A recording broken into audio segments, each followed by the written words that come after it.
এ আমার হুকুম নয় উজির পুত্র, এ শাহী হুকুম। আর শাহী হুকুম তামিল করাই আমাদের কর্তব্য। একটি কথা জেনে রাখো, উজির পুত্র আকরাম পৃথিবীতে মানব দানব জন্তু জানোয়ার যত শক্তিশালী হোক না কেন, প্রেমের শক্তির কাছে সবকিছুই অতি তুচ্ছ। আমি তোমাকে জ্ঞান দিতে আসিনি, এসেছি শাহী আদেশ পালন করতে। ইনশাল্লাহ ভালো, ইনশাল্লাহ। যাক, মান্নার 17 তারিখে ওনার মৃত্যুবার্ষিকী জি জি জি। কিভাবে উদযাপন করবেন আপনারা? আসলে মান্না ভাইয়ের মৃত্যু বার্ষিকী আমাদের চলচ্চিত্রের মান্না ভাইয়ের একটা ফাউন্ডেশন আছে, ফাউন্ডেশনও তারা করবে। পাশাপাশি আপনারা জানেন বাংলাদেশ চলচ্চিত্র শিল্পী সমিতি উদযাপন করে থাকে এবং আশা করি প্রতিবারের মতো এবারও মান্না ভাইয়ের মৃত্যুবার্ষিকী জাঁকজমকপূর্ণভাবে হবে। মিলাদ মাহফিলের মাধ্যমে, কোরআন কানির মাধ্যমে ওনার মৃত্যুবার্ষিকী পালিত হবে এবং আমাদের দেশের ট্র্যাজেডি কিং বাপ্পারাজকে বলা হয়।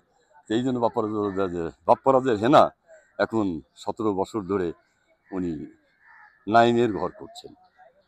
তো আসলে চলচ্চিত্রটি মানুষের মুখে মুখে চলে এসেছিল, সুপার ডুপার হিট হয়েছিল, আসলে মানুষের মনে দাগ কেটেছিল, যার ফলে এখনও মানুষ এই চলচ্চিত্রটিকে মনে রাখে। কারণ আমি মনে করি আমার জনাব দেলোয়ার জাহান জন্টু কিংবদন্তি একজন চলচ্চিত্রকার এবং কাহিনীকার। উনি আসলে প্রথিতযশা একজন মানুষ। উনি জনপ্রিয় একটি অনেক চলচ্চিত্র উনি জনপ্রিয় ওনার চলচ্চিত্র রয়েছেন, তার মধ্যে এই চলচ্চিত্রটি একটা অন্যতম। আপনি তো একসময় ভালো জনপ্রিয় ছিলেন। জি। আপনি আমির আনোয়ার সিরাজি আপনার নামের উপরেই ছবি চলত। জি। আপনি কতগুলা ছবি তখন তৈরি করেছেন? আসলে আমি খুব বেশি চলচ্চিত্র নির্মাণ করিনি, 10 থেকে 12টা চলচ্চিত্র হয়তো নির্মাণ করেছি আমার, মানে এই 12টার মতো আর কি।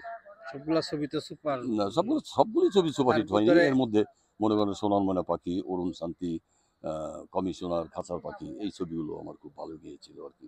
তো যাই হোক, কিছু ছবি কিছু ছবি সবগুলি আমার সুপার ডুপার হিট হয়নি, এটা বলা ঠিক হবে না। অরুণ শান্তি আপনি নিজে অভিনয় করেছেন? জি জি জি, আমি অরুণ শান্তিতে নিজে অভিনয় করেছি।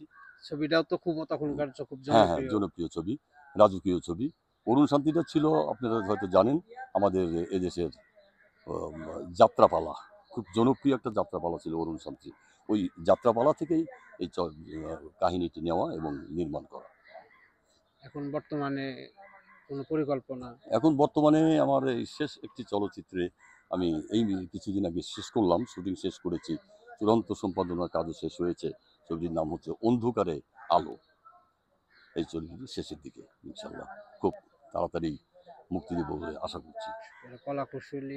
কলাকৌশলী এখন তো ওই যেটা বললেন, সাকিব বেস চলচ্চিত্র হয়ে গেছে। এখন আমাদের নতুন ছেলে মেয়ের প্রাদুর্ভাবই বেশি হয়েছে। নাটক থেকে আমার দুটি ছেলে মেয়ে নেওয়া, রাকিব আর মুস্কান নামে এই দুটো ছেলে মেয়ে হিরো হিরোইন। ওরা খুব ভালো করেছে এবং ওরা নাটকে খুব জনপ্রিয়। চলচ্চিত্রে এটাই ওদের প্রথম। দেখা যাক আলহামদুলিল্লাহ কি হয়। তো সালমান শাহের কথা একটু বললেন। জি জি জি। ওনার দুইটা কথা বলেন, যেহেতু উনিও একজন জনপ্রিয় নায়ক এদেশের। আসলে ভাইজান, সালমান শাহ সম্বন্ধে বলে শেষ করা যাবে না। কোনো জন্ম অভিনেতা, একজন কোনো জন্ম অভিনেতা হচ্ছে সালমান শাহ। কারণ যে এরকম ধাঁচের অভিনেতা আমাদের বাংলায় খুব কম এসেছে। সালমান শাহ, আমাদের জাফর ইকবাল সাহেব, জাফর ভাই, সালমান শাহ, এরা কিন্তু একই ঘরানার শিল্পী এবং খুব জনপ্রিয় শিল্পী এবং খুব ন্যাচারাল অ্যাক্টিং, ন্যাচারাল স্বাভাবিক অ্যাক্টিং যারা করে, তাদেরকে দেখে মনে হতো না পর্দায় অভিনয় করছে।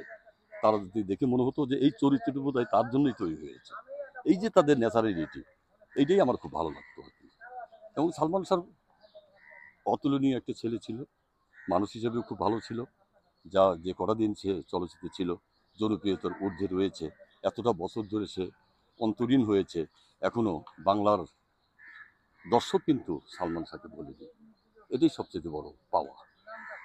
আপনি চলচ্চিত্র প্রযোজক, পরিচালক, আপনার এবং শিল্পী পরিচালক সমিতির একজন।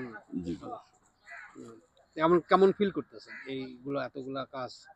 আসলে ফিল করা হচ্ছে কি, আমি মূলত চলচ্চিত্র পরিচালনাটাই হচ্ছে আমার মূল পেশা। পাশাপাশি প্রযোজনা, পাশাপাশি অভিনয়, পাশাপাশি এগুলি পাশাপাশি কাজ আর কি। কিন্তু মূল পেশা হচ্ছে আমার পরিচালনা করা আর কি। তো পরিচালনাকেই আমার ভালো লাগে সবচেয়ে বেশি। যাক, খুব ভালো লাগলো। নেক্সট ছবির জন্য আমরা দোয়া দোয়া করি করি ইনশাল্লাহ। ছবিটা যেন খুব দ্রুত মুক্তি দিতে পারেন ঠিক আছে। এবং চলতে পারে। ধন্যবাদ Thank you. ধন্যবাদ।